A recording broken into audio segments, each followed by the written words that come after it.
Para po sa inyong lahat, muli sa ating edisyon ng Tipon-Tipan sa PIA. Ngayong araw na ito, mahalaga po ang ating pag-uusapan. Kaya sa atin pong mga mamamayan, tutok po sa ating palatuntunan, kasama po natin ngayong umaga ang mga opisyal mula po sa Pag-ibig or yung Home Development Mutual Fund na ating pong tinatawag.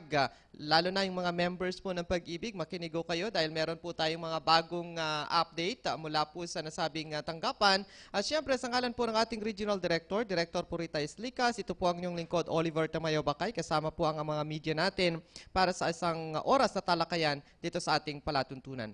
Una-una ay pabatiin muna natin ang ating bisita, si Sir Jerry Soriano, ang Supervising Marketing Specialist ng Pag-ibig Regional Office. Magandang umaga, sir, at maraming salamat sa inyo pong pagpapaunlak sa atin pong imbitasyon.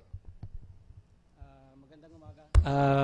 Maraming salamat, Oliver. At unang-una, nagpapasalamat ako kay Director Purita Licas at kami naman po ay naimbitahan na naman na mag-guest dito sa Tipon-Tipan. Magandang umaga po. Thank you, sir. At syempre, sa ating pong mga bisita, no, ay kasama po natin si kasamang Digna Pagulayan ng RPN, si kasamang Sandy Azurin ng DZGR Bombo Radyo Tuguegarao, and of course si kasamang Bubut ng UNTV. Sa ating pong technical side, si kasamang Alvin De Los Santos, Tony Goyagoy at Modesto Ferrer. Sa kabila, nandiyan si kasamang Letlet Taliping at si kasamang Tammy or si kasamang Ronnie ang nasa transmitter side. At of course, sa Clearview, nandiyan si kasamang Marshall Bakiran at si kasamang Kenneth Tudao.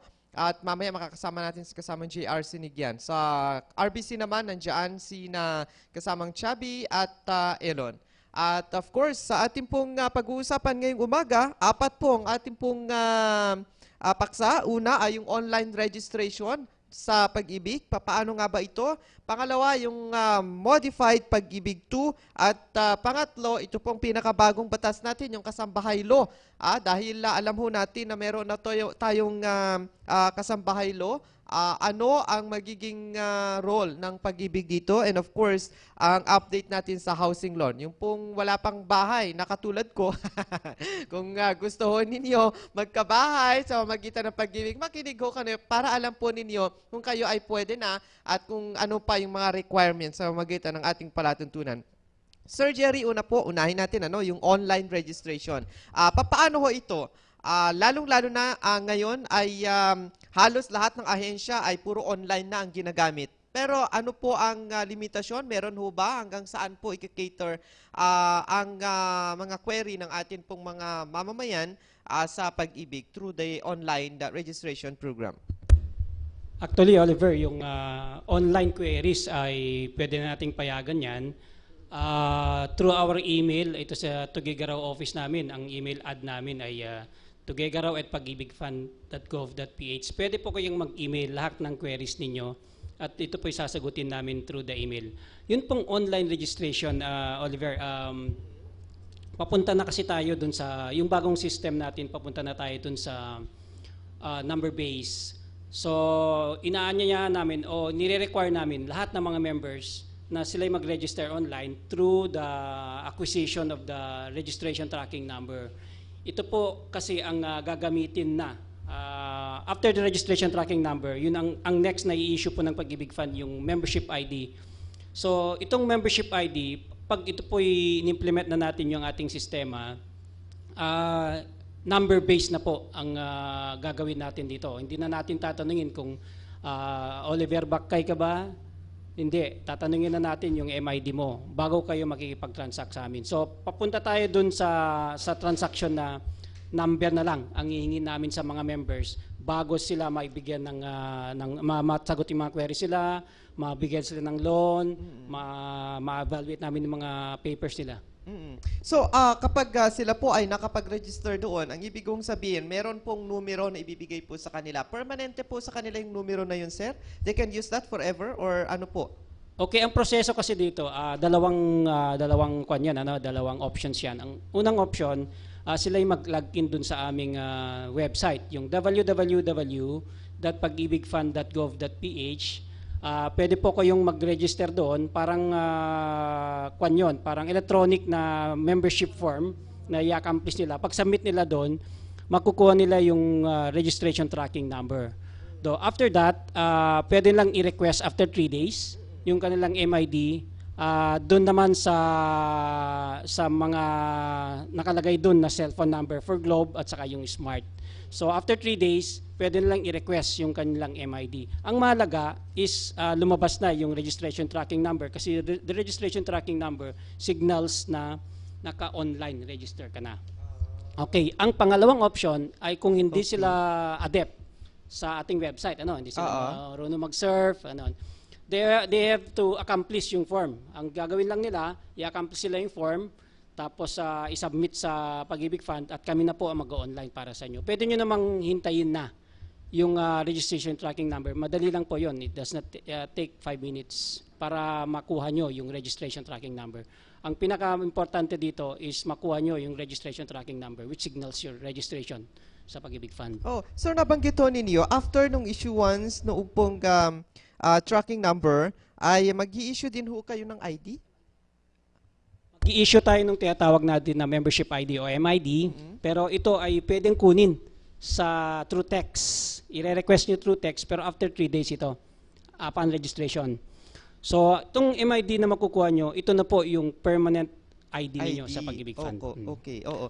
Mag-issue rin naman po kami ng card, but this is not a valid card because ang authorized na magbibigay lang po ng card is the SSS for the private sector at sa GSIS sa government sector. Okay, yung membership ID po ay upon request ay hindi po automatic na maibibigay. Bakit po, sir? I-request lang po yung ID card. Parang kwan lang siya, parang reference lang ng member. But it's not necessary na magkaroon kayo ng ganun. Kasi makukuha nyo naman yung MID nyo through text. Ang mahalaga, yung number. Alam nyo pa yung number. Pwedeng isulat nyo na lang sa likod ng mga IDs ninyo. Ilagay sa isang papel na secured. Ang mahalaga, meron kayo nun. Pero, pwede nyo i-request yung transaction card ang tawag natin doon. Pwedeng i-request ng employer niyo through bulk or pwede kayong pumunta sa office dito sa Tugigaraw. Inintay lang namin yung printers namin ng Kawayan at saka yung Solano. Incidentally, I would like to announce na ang Solano and Kawayan branch are already operating as branches. So sa Kawayan at saka Solano, inintay lang namin yung printers doon. But sa Tugigaraw, pwede na kayo mag-request ng inyong transaction card. Okay, kasi po ang transaction card, kaya nga transaction card kasi ito po valid ID sa bank transaction and others. So malaki din yung tulong niya sa atin pong mga members. Si kasamang Digna may katanungan. Thanks, sir. Good morning po, sir. For clarification lamang po, sabi po ninyo kahit wala na yung ID, so ibig po ninyong sabihin yung pong mga previous IDs na na-issue ng Pag-ibig ay hindi na po kumbaga valid. Any transaction made by the applicant, doon na lang siya nagbe-base sa itinext ninyong number. Hindi na kailangan na mag-present ka pa ng ID. Di Pag-ibig ID. Meron po kasing noon ID card, di pa ba? Yes, ma'am. Yung card na naibigay po sa inyo, din yun, temporary card din yun. It is one way of transmitting din yung number nun na nagsisimula sa 0201 para sa Tugigaraw. So yung ID na yon is already superseded by the new number, yung MID. Pero I would like to assure our members na wala namang nawala na contribution dyan. Tuloy-tuloy pa rin yun na nakalagay po sa ledger ng mga members natin. So walang mawawalang transaction, wala pong mawawalang record dun sa pag-i-issue natin ng bagong number. Sir, in line doon, what if yung pong mga hindi pa aware, hindi pa naka-online register, tapos ang pagpunta po sa inyo pong tanggapan, ang ipine-present po ay the old ID. Ano po ang treatment po ninyo sa kanila? Ang ginagawa natin sa mga yun ay tinitignan natin kung sila registered online na. Pag hindi sila nakapag-register online, we give them yung membership form, accomplish mo siya, and then right there and then, register online. Online sila. Okay. So, kailangan talagang ma-register sila. Okay. Opo. And now, kung wala nang tanong doon sa online registration, ay meron din tayong yung isa, no? Jump tayo doon sa modified Pag-ibig 2 na sinasabi natin. Sir, ano nga ba itong modified Pag-ibig 2? At konting backgrounder doon sa Pag-ibig 1 para makarelate po yung ating pong tagapanood at tagapakinig. Okay, we have a such we call that the Pag-ibig 1. Ito yung regular savings na nakakalta sa atin, kino-contribute natin monthly. So ito yung regular savings. Ito yung regular savings natin, ito ginagamit natin doon sa ating multipurpose loan pag qualified na tayo, at saka ito yung nag-earn ng dividends din. Yung regular savings natin. We call that the Pag-ibig 1. We have a Pag-ibig 2 which was launched in 1992. 1992 siya. Ang kwan nun, siguro nakapag-register ka nun, Oliver, yung contribution rate nun is fixed at 500 pesos. So hindi ka pwedeng lumagpas, hindi ka pwedeng bumaba ng 500 pesos. Under the modified Pag-ibig 2, yung 500 pesos, kwan na siya, ito na yung minimum. Ibig sabihin, pwede ka nang tumaas dito. Pwede ka nang lumagpas sa 500 pesos na contribution. Ang kagandahan nito is mababa yung term niya, hindi kagaya ng Pag-ibig 1, it has a membership maturity of 20 years. Dito sa modified Pag-ibig 2, pwede mong i-withdraw yung total na na-contribute mo, including the dividends. Dividends ang tawag natin dito because you only get yung earnings ng pera mo pag nag-mature na. That is 5 years. So, makukuha mo siya after 5 years. So, napakaganda because you save and then maiksi lang yung term niya, makukuha mo after 5 years. Pero merong condition, pwede mo siyang i-extend for another 5 years. But you have to notify us na i-extend mo ng another 5 years. Because pag hindi mo kami ni-notify na i-extend mo siya, ang dividends ito is bababa ng yun sa regular savings, yung Pag-ibig 1. Ang dividends kasi ng modified Pag-ibig 2 is always higher than the regular savings. So, ibig sabihin, pag sa ngayon, it's 4.17 ang dividends sa regular savings natin. Ang modified Pag-ibig 2 is 4.67%. So, this is much higher than what the other financial institutions are giving. Mataas siya. Okay. Yes. Clarification lang, Ver. Yung po bang 500 pesos na sinasabi po ninyong membership fee, hindi po ba ito, kumbaga, computed as to kung ano yung sahod ng isang empleyado?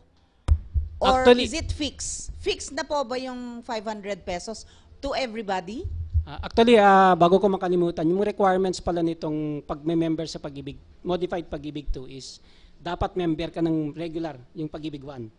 Bago ka maging... Yes. And dapat meron kang gross monthly income na 5,000 and above. At least 5,000. Okay. Ang contribution rate po dito, hindi po dependent sa income mo. salary. Hindi po Opo. dependent. Hindi So po. you can contribute more than 500 pesos. 500 pesos lang po ang minimum. Pwede ka mag-contribute ng 100,000. Pwede ka mag-contribute ng 2,000. Pwedeng one time. Bagsak mo yung 200,000. Maghintay ka lang ng 5 years. Okay. Pero ito, sir, halimbawa ako, member na ako ng Pag-ibig, tapos nasa PDF Pag-ibig 1 ako, Tapos, kung gusto ko rin applyan ang Pag-ibig 2, ano yun, parang individual na rin siya, wala na pong transaction ang opisina doon? Pwede pong salary reduction ito. You just have to coordinate with your payroll accounting officer. Pwede rin naman na pumunta ka sa office, but it's more convenient na salary reduction na siya. Salary deduction. Di doble yun, sir. Paano Yes, yun? dalawa na siya. Dalawa na ang pan mo. Dalawa na ang savings mo ngayon. It's the regular savings and the modified Pag-ibig 2. So, they have a separate ledger kasi separate yung kanilang dividends Separate yung kanilang membership maturity. So, meaning to say, sir, nagbabayad ka pa doon sa 1, tapos meron ka pa rin binabayaran sa 2. Oo. Yes. There's a Pag-ibig 1 tapos modified Pag-ibig 2. So, dalawang maging ledger mo sa Pag-ibig Fund. Okay, before other clarification, we welcome first si kasamang JR Sinigyan ng Clearview Cable Television to Gigarao, and of course si kasamang Lani Perez ng DWPE Radio ng Bayan. Kanina nakita natin si kasamang Benji, De Iro ng PIA. Ayan, medyo nakakuan kami, dahil may 1 na, may 2 pa. Pero ano nga ba ang benepisyo kapag ikaw ay registered sa Pag-ibig 2? Oo. Kasi yung for the benefit of the others, yung Pag-ibig One, yun yung regular na nagbabayad tayo nung sa 100 sa atin, 100 din sa employer mo, bali 200. That's Pag-ibig One savings. Na ang term of maturity niya, sir, is up to, yung Pag-ibig One is 20 years. Yun yung sa regular. Ngayon sa Pag-ibig 2, 500 ang minimum niya, tapos ang maturity niya is 5 years, pero pwedeng ma-extend. Oo. Na ang sinasabi natin ngayon na is, kung empleyado ka halimbawa ako, empleyado ka ng gobyerno o kaya ng private sector, kung nasa Pag-ibig 1 ka na, pwede ring salary deduction under Pag-ibig 2. Ang katanungan ni Teka Ma'am muna. Lilig ay... I-ano muna natin kay sir kasi halimbawa kung nasa modified 1 ako, ayaw kong i-avail yung modified 2. Meron po ba akong sanction? Yung modified Pag-ibig 2 is voluntary. Voluntary membership voluntary. po yun. Okay. Kung gusto nyo po yung another savings scheme, na mas maaga yun. Pero mas kung mapag- gusto kong itaas yung contribution ko sa modified 1, pwede lang. Sa Pag-ibig 1 po. Sa Opo, Pag-ibig 1. opo, Yes, ma'am. opo. Kasi, wala pong nagbabawal sa inyo yun. Ang iba kasi, ang nasa isip nila, kailangan nilang itaas yung kanilang contribution so as to avail yung mas mataas na loan. Di po ba yun ang Opo. pinaka-purpose nun? So, pwede na sigurong i-stick doon kasi medyo naano tayo. Oo. Pwede na sigurong mag-stick doon sa 1 para ma-concentrate mo doon. Oo. Kung lang sir, kung doon sa doon sa ayaw, doon sa modified 2. Oo. Thank you po. Pero ito nga, yung kina-clarify natin kanina, ano nga ba ang benepisyo kapag nasa 2 ka? Kasi kapag nasa 1 ka, alam natin, pwede kang mag-MPL, pwede ka rin mag-housing loan, pero may limit din kasi nung ibibigay sa'yo. But in modified 2, sir, paano? But before you answer that one, we welcome the 3 boys, Oo, from FBNDCCV, of course, si kasamang Edmund Pancha, si kasamang Mario Olgado, at si kasamang TJ Tudao. Okay. Ayan, nag-travel pa sila galing sa kanilang mga programa. Sir, yung kasagutan sa ating po katanungan. Okay, dun sa Pag-ibig 1, we have no term as modified Pag-ibig 1. Klaro lang natin that this is Pag-ibig 1. Yun yung regular. We're calling that the regular savings. Sa Pag-ibig 1 kasi, pwede kang mag-contribute ng kahit magkano. Kasi ang benefits niyan is, syempre, mas malaki savings mo, mas malaki yung ma-avail mo sa multipurpose loan, and of course, ma-avail mo sa housing loan, mas mataas siya. So, wala tayong limit sa regular Pag-ibig savings. Doon naman sa Pag-ibig 2 or the modified Pag-ibig 2, ito is purely savings. Hindi mo siya pwedeng gamitin sa loan. So, nakalock siya for 5 years at yung dividends niya can be withdrawn at saka yung kinontribute mo after the membership term of 5 years. Sandali, Ver. Yung bang, Okay. meron bang dividend doon sa modified 2, sir? And is it receivable every year or naka-intact po doon, kasama na doon sa sa savings mo? Okay, doon sa modified Pag-ibig 2, ang kagandahan nito is mas mataas palagi yung dividends niya comparing to the regular savings. So, kunwari, 4.17 ngayon, yung sa regular savings, magiging 4.67 naman doon sa modified Pag-ibig 2. And may dividends po to at withdrawable siya at the end of the term. So, makukuha nyo po yan kasama ng kinontribute nyo after the 5 years term. Okay. Kasi yun yung maturity niya kasi 5 years Nakalock kung baga. Oo nga, kung after 5 years, sir, at ayaw mo munang kunin, what will happen? Extend. You have to notify us, ma'am. It is not automatic. Hindi kagaya sa bangko na ganun ba yun? roll over agad, automatic. You have to notify us. Otherwise, yung dividends mo magiging regular savings. And after 2 years, hindi na siya mag-earn ng dividends. So you have to notify us na i-extend mo for another 5 years para makuha mo yung full amount ng dividends ng modified Pag-ibig 2. How about, sir, kung halimbawa malapit na dun sa maturity, di po ba dapat kayo yung magbibigay ng notice para at least ma-remind yung tawag dito, kliyente po, para nang sa gayon hindi niya malampasan yung yung hindi po pagre-renew kung gusto niyang i-renew. We will do that, ma'am. 3 months before the maturity date, automatic po na nino-notifyan natin yung mga MP2 members nung sa kanilang maturity. Okay. So doon pala sir, ano, yung ating pong Pag-ibig 2, hindi pala siya pwedeng gamitin sa other transaction. Hindi katulad ng one na pwede ka mag-MPL, pwede ka pa sa housing loan. Dito is purely savings lang talaga siya. So parang nakikita ho natin para sa mga mayayamang walang ginagawa sa kanilang pera. Hindi, O, hindi di ba, naman. Sobra-sobra ang kanilang pera, kaya Yes, kailangan ipag-ibig mo na siya ng 5 taon. Yes, yung kagaya yung sabi ko sa inyo, you can contribute monthly, minimum of 500 pesos. Hindi naman pang mayaman lang ito. Kaya naman natin mag-contribute ng kagaya ko, hindi naman ako mayaman, nagko-contribute ako ng 2,000 per month. Okay. The last time that I look into my record sa Modified Pag-ibig 2, meron na akong 97,000. Wow. I started in 2011. So, ganun lumalaki yung savings mo sa Modified Pag-ibig 2 na hindi mo nakikita. So, sa mga parte ng mayayaman, siguro yung mga nila, yung mga hindi gumagalaw na pera nila, they have a surplus funds. Pwedeng ibagsak nila one time, tapos sintay na lang nila yung 5 years. Nakalock siya for 5 years.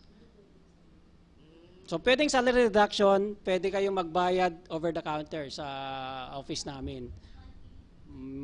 Monthly, yes. No ma'am, yun na po yung minimum. Balak mo yata 499 pesos na naman, Mi eh. Okay. So, meron ba clarification dun sa Modified Pag-ibig 2? Kasi kung wala, punta tayo sa si kasamang land, bago dun sa kasambahay law at saka sa housing loan. Oo. Teka, pahabol ko lang po dun sa Pag-ibig 1 muna, Sir Jerry, hello po. Hanggang magkano po ba yung pinaka-limit for Pag-ibig 1? Kasi po, di ba, pinaka-minimum is 100 for employee and then employee share, tig 100. Pero may iba po, malaki yung kanilang naiuuwing sweldo, so dinadagdag nila doon sa Pag-ibig. So, meron ho bang limit yon? Actually, walang limit yan. Meron lang limit dun sa General Appropriations Act na ang sa employed sa government sector, yung mga employees ng government sector, hindi dapat bababa ng 4,000 yung kanilang net take-home pay. Pero sa private, sa self-employed, all individual payers, wala pong limit ang contribution dun sa regular savings natin. Okay. Si kasamang JR. Sir, so bali for example po, nag-work ka po sa private, tapos natanggal ka na dun sa work na yon, pwede ka po bang mag-voluntary contribution sa Pag-ibig ngayon, sir? Kasi noon, hindi po pwede yun, sir, yung mag-voluntary contribution ka. Actually, kung hindi ka pa employed ngayon at meron kang previous employment, pwede kang magbayad muna as individual payer. Ang tinitignan natin dun is yung kakayahan, yung kaya lang, yung may contribute ng isang dating member kasi wala naman siyang pinagkakakitaan. Pero the moment that you are employed, ma-employ ka na, it is mandatory na didakan ka ng iyong employer para maging member. But Pero pinapayagan po natin minimum yun. po ng magkano po, sir? Doon sa mga individual payers, yung kaya lang nila. Minsan may nakakapag-contribute lang siya ng 100 pesos or pwede naman nilang i-maintain yung dati. Kung nagko-contribute sila ng 400 pesos, pwede nilang i-maintain yun. But pinapayagan natin sila na ibaba doon sa kaya nila kasi wala naman silang pinakakakitaan. For retirees, sir, halimbawa retired na sila at gusto nilang mag-join doon sa voluntary. Okay, doon sa mga Is it retirees, possible? yes, basta wala pa silang 65 years old. Kasi yung 65 years old, it's mandatory retirement age sa Pag-ibig membership. So doon sa mga nag-retire ng sabihin natin 56 o 60, pwede pa nilang ituloy yung kanilang contribution sa Pag-ibig Fund, maging member ng Pag-ibig Fund. Dalawa kasi ang option ng mga yan. Pag nag-retire kasi sila, pwede nilang i-withdraw and then tuloy yung membership. Pwede rin naman na iwan na lang muna nila doon para mas malaki yung savings nila at age 65. So pwedeng option na wag ko din, tuloy-tuloy yung membership hanggang age 65. Okay. Any more sa Modified 1 at saka Modified 1 sa Pag-ibig 1 at saka sa Modified 2 nating tinatawag. So at least naintindihan na natin yung ating pong benefits o kumbaga ay yung pong transaction natin diyan sa Pag-ibig. Kaya diyan sa mga nais po pwede silang makipag-transact sa Pag-ibig doon sa Modified Pag-ibig 2 na sinasabi natin. O sabi nga ni Sir Jerry, hindi lang daw pang mayaman. Kasi kung may 500 pesos ka na hindi mo naman ginagamit, pwede na pala yun. Si kasama ang Gamunding. Yan ang pag-ibig na may dangal. Oo. Oo. Tama ka dyan. Oo. Oo. Oo. Bali, sir, paano yun? Halimbawa, mag-apply ka dun sa yung nababanggit ninyo na amount na pwede mong i-invest sa pag-ibig. Paano ba? Kailangan ba na ma-scrutinize kung base dun sa kinikita niya per month or base dun sa income niya per month? Wala naman kaming tinitignan. Pero lang kung magbigay ka one time ng 500,000, kung kasi covered ka na kasi dun sa AMLA, Anti-Money Laundering Law, kailangan ka magpakita ng mga dokumento ng pinanggalingan ng 500,000 mo na yun o pataas. Pag nagbigay ka one time ng 500,000, so i-require namin yung pinanggalingan, yung source ng fund na yun. Pero lower than that, wala naman kaming nire-require. Ang kon lang dyan is, bago kayo mag-contribute dun sa Modified P2, there is a online registration para dito naman. So what you get from our website is the Modified Pag-ibig 2 account number. Okay. So bago kayo magbayad, kailangan meron kayong MP2 account number. So another na naman yung account number na yun, sir. Yes. Doon din sa website namin na www.pagibigfund.gov.ph. Incidentally, Oliver, gusto ko lang banggitin na yung ating mga members na nasa Apari, Gataran, Sanchez Mira at saka sa Santa Ana, meron kaming service desk doon. Every first and third week, nandun po kami.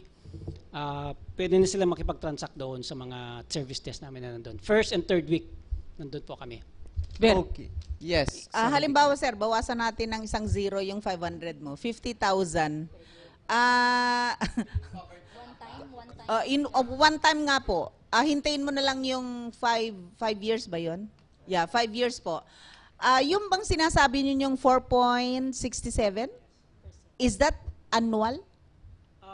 Gusto kong linawin na variable lang yung dividends under the Modified Pag-ibig 2. Oo Kasi nga. sa yung existing ngayon is 4.67. Pwede siyang bumaba, pwede siyang tumaas, pwede maging constant. Parang bangko din. Parang bangko siya. Opo. Market dictated siya. Oo. So, yung estimate kasi namin at 5.5%, ang estimate namin dun sa 500,000 is nasa 650 after 5 years.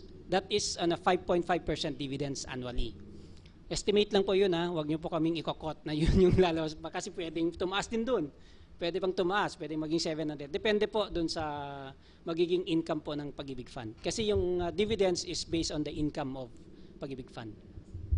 Okay. So, ayun, kung wala ng clarification dun sa Pag-ibig, Modified Pag-ibig 2 na sinasabi natin, ay ano naman ngayon ang preparation ng atin pong pag-ibig doon sa bagong kasambahay law?